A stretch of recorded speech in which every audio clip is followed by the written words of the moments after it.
Alright, akhirnya weekend tiba juga. Dan waktunya Q&A seperti biasa. So, mengingat ini kita menyambut di awal bulan September ya, karena kita mengingat-ingat kalau dari historical nih Bro David ya, dari pergerakan Bitcoin di bulan September biasanya ya merah-merah aja gitu biasa. Tapi kita kan melihat data by story aja. Kita nggak tahu sih ke depannya apa bulan ini masih merah juga bakal ngikut merah atau gimana nih. Oke, langsung aja kita mulai ke pertanyaan-pertanyaannya. Langsung aja, let's go.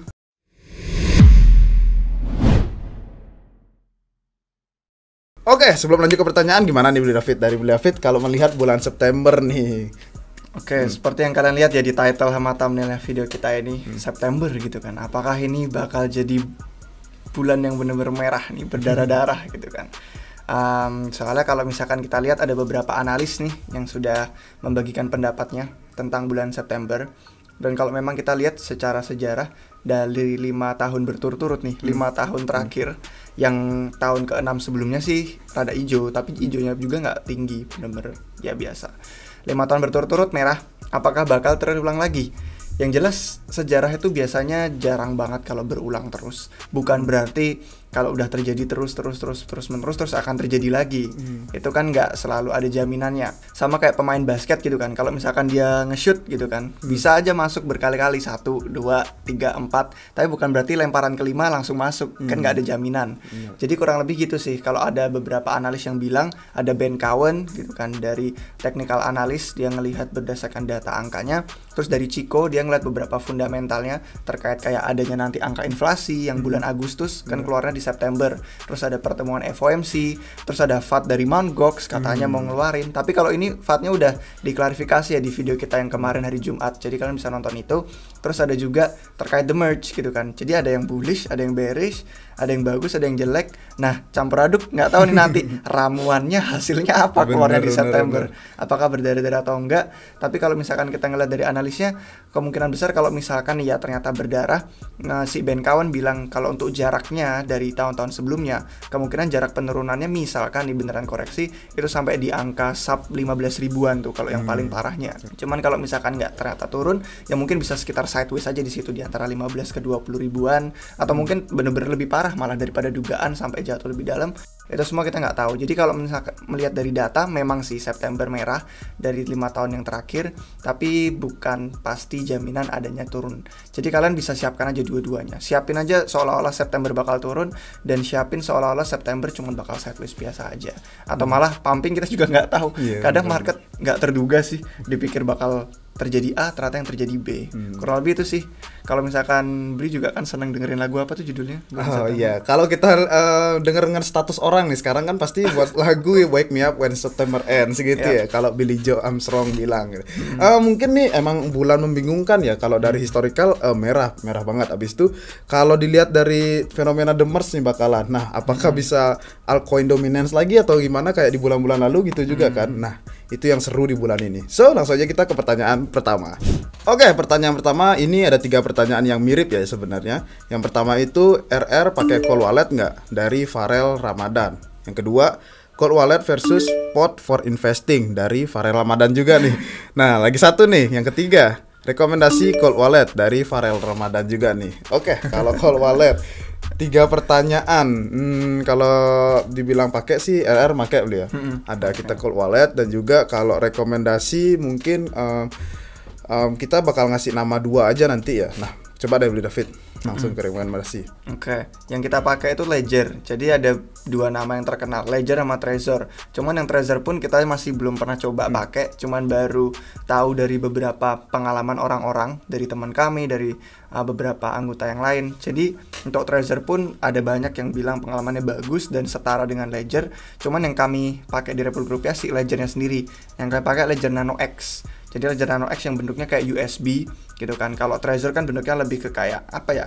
Kayak biasanya yang dipakai buat apa? Pin BCA gitu. Kalau apa bank yang ada tombol-tombol angkanya. Modelnya kayak gitu sih, rada kayak segitiga, agak mencong dikit ya, kalian bisa lihat gambarnya nanti dikasih gambarnya di sini. Tapi kalau yang kita pakai Ledger Nano X itu biasanya kan pertanyaannya efektif nggak sih, kan itu aman, tapi apakah efektif buat investing, kan pertanyaannya gitu. Saya pikir tadi 3 orang beda, ternyata sama gitu kan. Kayaknya memang pengen tahu soal cold wallet. Cold wallet kami udah bikin beberapa video, jadi kalian bisa nonton juga di YouTube. Tapi kalau secara singkatnya ya, memang cold wallet itu yang paling aman, paling efektif, karena orang kalau nggak punya fisiknya nggak bisa nyuri apapun. Sedangkan kalau di MetaMask, di dompet yang ada di website atau aplikasi di komputer atau HP kita, itu kan online, terhubung sama internet. Orang bisa ngehack kapan aja. Mereka nggak harus pegang secara fisik.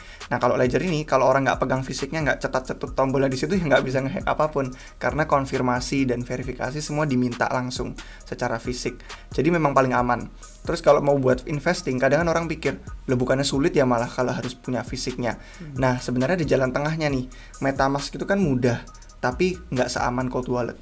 Cold wallet aman, tapi nggak seefektif MetaMask. Jalan tengahnya gimana? Kalian bisa gabungin MetaMask sama Ledger. Jadi misalkan dananya kalian taruh di MetaMask, kalian bisa aktif tuh, mau trading di DEX, kayak mau keluar blockchain, Ethereum, Phantom, Avalanche, kemana-mana, mudah, efisien.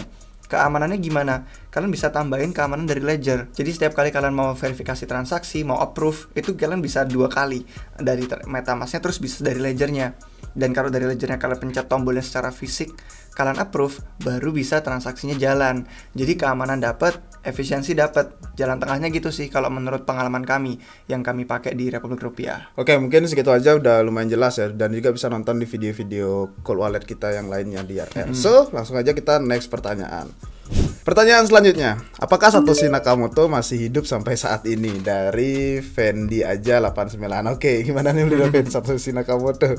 Pertanyaan bagus sih ini, cuman sayangnya saya udah hilang sih nomor WA-nya, jadi nggak sempat nanya dia ada di mana sekarang, tiba-tiba ngilang aja, ghosting kan. Iya. Tapi memang kalau mau jawab serius, memang sebenarnya tentang Satoshi Nakamoto kan banyak ya teori-teorinya, banyak konspirasinya, banyak hal-hal yang memang misterius, dan kebetulan juga ada banyak sumber yang udah kami lakukan analisis dan kami lakukan riset. Jadi kami pun sebenarnya tertarik untuk membahas ini lebih lanjut, karena kalau kalian ingat mungkin tahun lalu atau 2020 itu waktu kami bikin video di YouTube RR, pernah ada pertanyaan di YouTube itu kayak siapa Satoshi. Itu video sinematik waktu itu, ada nunjukin siapa aja sih yang bisa jadi Satoshi, apakah masih hidup atau enggak. Tapi kami pikir udah ada waktunya untuk kita ngelanjutin ya, terutama kalau orang Indonesia kadang kan suka ya dengan yang namanya cocok logi atau konspirasi gitu kan. Jadi mungkin bisa kita lanjutkan, tapi kita butuh waktu untuk bisa memberikan informasi yang benar-benar akurat, dan jadi nanti kalau kalian nonton videonya pun bisa saling cek referensi masing-masing gitu kan.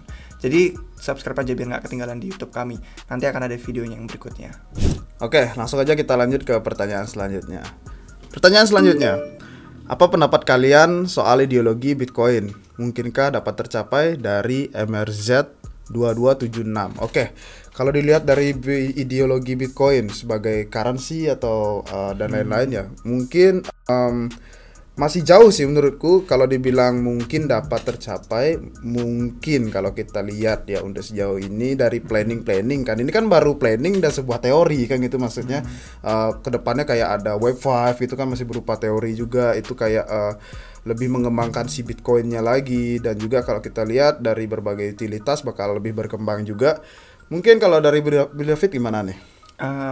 Mungkin yang ditanyain ideologi kayaknya yang mengacu sama Bitcoin standard itu ya, yang ada bukunya gitu kan, yang dibaca lumayan banyak sama komunitas-komunitas Bitcoin.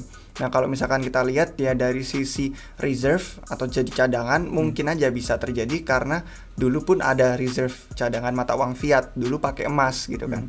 Dulu emas makanya dinamakannya gold standard, terus sekarang jadi Bitcoin standard yang dipercaya sama komunitas Bitcoin. Nah mungkin aja dulu dengan adanya emas yang menjadi reserve itu, bisa jadi Bitcoin merupakan alternatif yang jauh lebih baik gitu kan, sebagai ya emas digital. Kalau beberapa orang bilang, mungkin ada yang setuju, mungkin ada yang enggak, tapi kalau jadi reserve kemungkinannya lebih besar untuk bisa terjadi.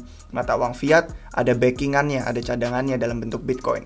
Tapi kalau misalkan Bitcoin dalam artian mata uang yang digunakan sebagai mata uang global gitu kan, untuk seluruh dunia, seluruh negara, itu kemungkinannya lebih kecil karena negara-negara itu punya kedaulatannya masing-masing.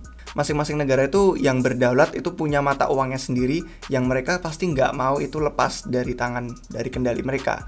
Makanya ada banyak narasi soal CBDC dengan mata uang digital bank sentral, dan itu semua hal yang kemudian jadi alternatif orang. Ya udah, kalau mau digital kita pakai CBDC, jangan kripto-kriptoan, karena mereka tetap pengen mata uang fiatnya dipakai. Kayak di dunia kan ada banyak negara yang adidaya ya, kayak superpower. Mereka udah punya dominasi dan biasanya mereka nggak pengen lepas tuh dominasinya. Kalau misalkan sampai pakai Bitcoin, mata uang fiat yang berdaulat tuh jadi lepas, dan itu jadi mengurangi powernya mereka gitu loh dalam perdagangan global. Jadi kalau kemungkinannya untuk dipakai sebagai uang itu lebih kecil banget secara global, karena pasti negara pengen punya kedaulatan atas mata uang fiat sendiri. Cuman sebagai reserve, anggap aja kayak gantinya emas, jadi reserve mata uang fiat itu bisa. Dan kalau misalkan kita ngeliat, loh kok El Salvador bisa tuh dipakai uang, itu kasusnya unik. Karena El Salvador memang nggak punya mata uang fiat sendiri di negaranya. Mereka kemarin sebelum Bitcoin itu cuma pakai US dollar. Nah sekarang karena mereka nggak punya mata uang fiat, mereka jadi punya kedaulatan sendiri dari uang itu. Sedangkan kan negara-negara lain punya, kayak Indonesia punya rupiah, Amerika punya dolar, Kanada juga punya dolar, Inggris punya pounds, dan euro di Eropa. Jadi kayak banyak banget yang udah pada mata uangnya sendiri, dan itu sulit untuk bisa mereka melepas power itu ke sebuah uang yang desentral gitu kan. Kurang lebih itu sih kalau pendapat saya. Iya, benar. Mungkin kalau dibilang secara global agak sulit mungkin ya, susah banget untuk memungkinkan. Mungkin kalau secara peer to peer, nah ini kan tergantung orangnya masing-masing nih gitu.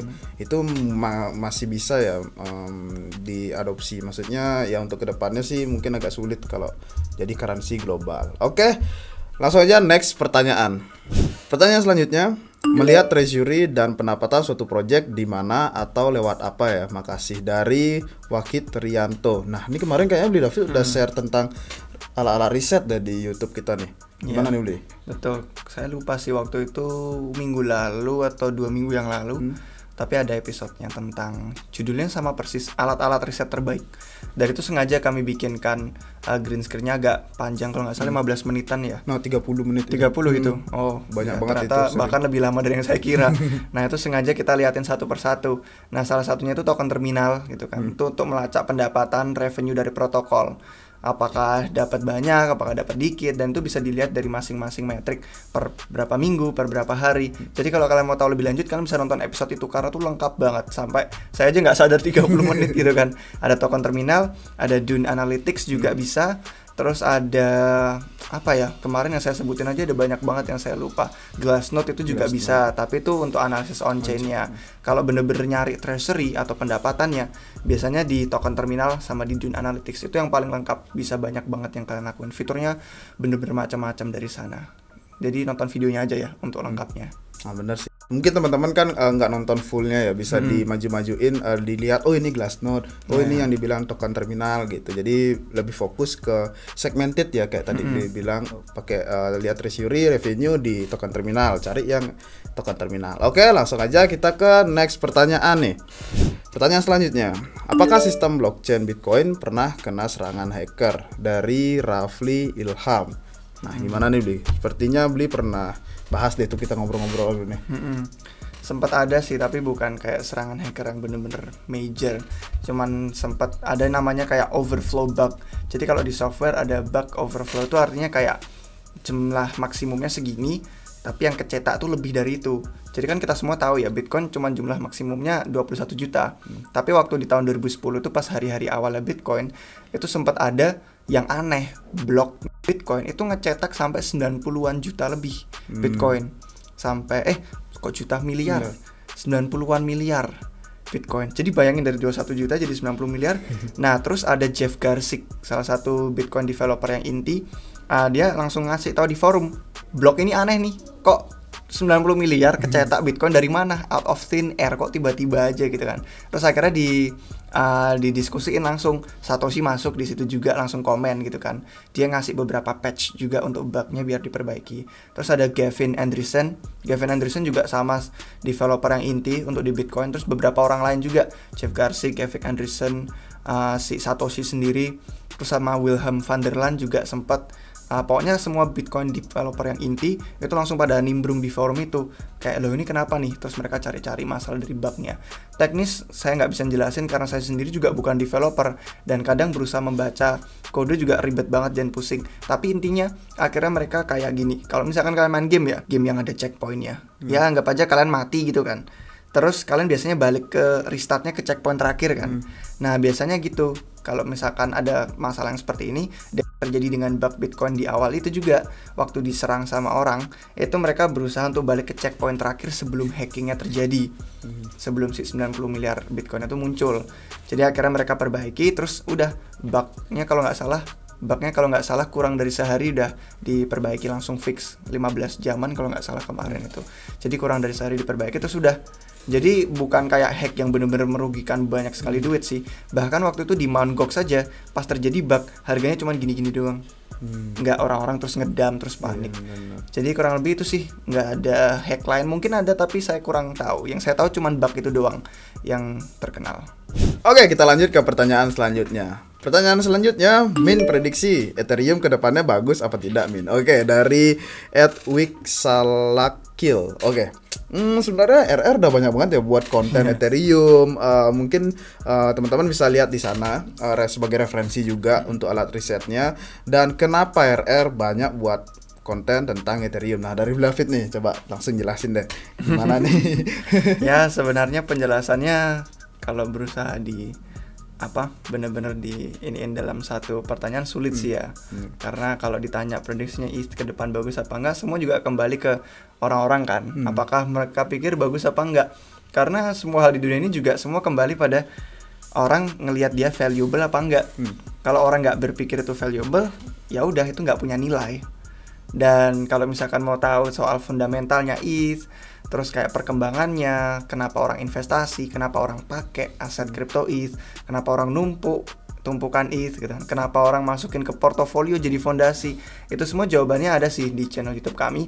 Jadi mungkin jawabannya bisa diketemukan dari nontonin video-video yang udah banyak kami buat. Ada puluhan sih kalau nggak salah ya, lebih dari 10 kalau nggak salah, tentang ETH. Sama kayak Bitcoin, kami sering juga ngomongin soal Bitcoin, Ethereum. Pokoknya dua itu yang bisa dibilang blue chip. Dan kalau ditanya bagus apa enggak, ya mungkin satu kata dari saya cuman bagus gitu aja sih.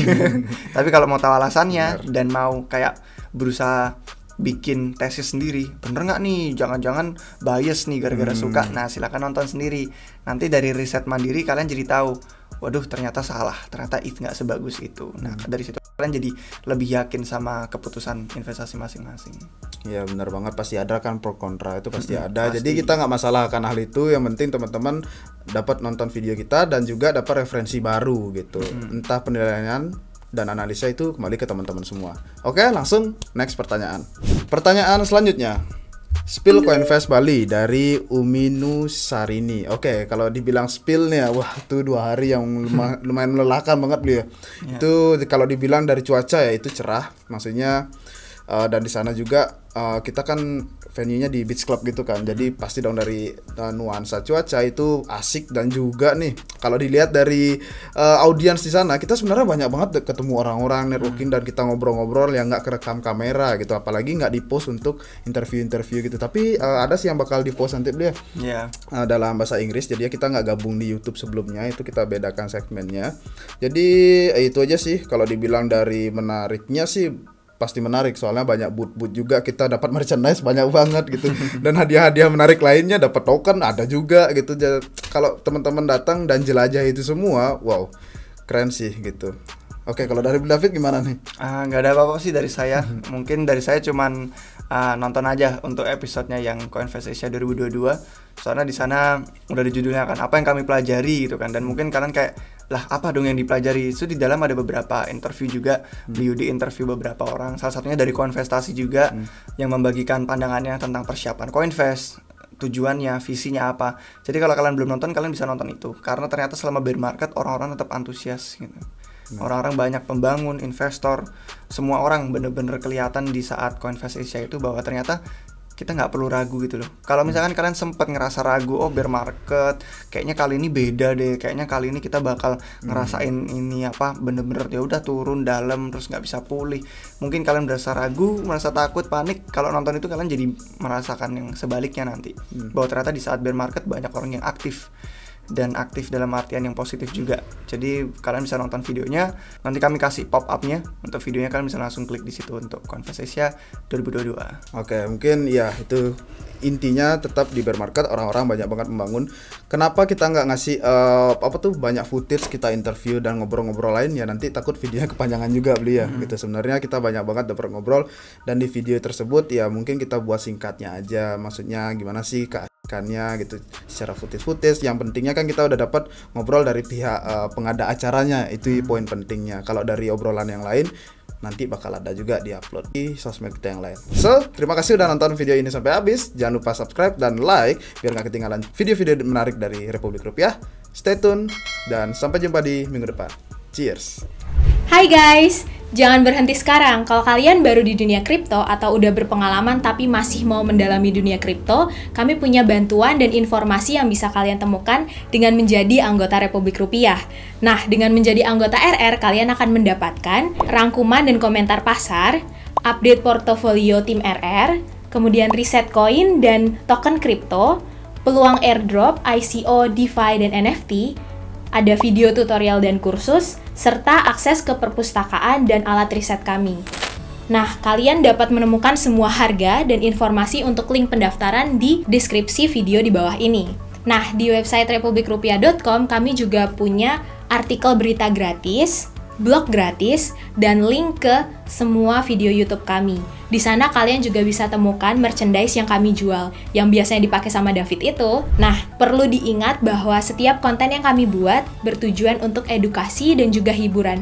Jadi buat kalian yang membutuhkan saran investasi maupun nasihat keuangan, silahkan hubungi seseorang penasehat keuangan. Sampai jumpa di episode selanjutnya. Bye!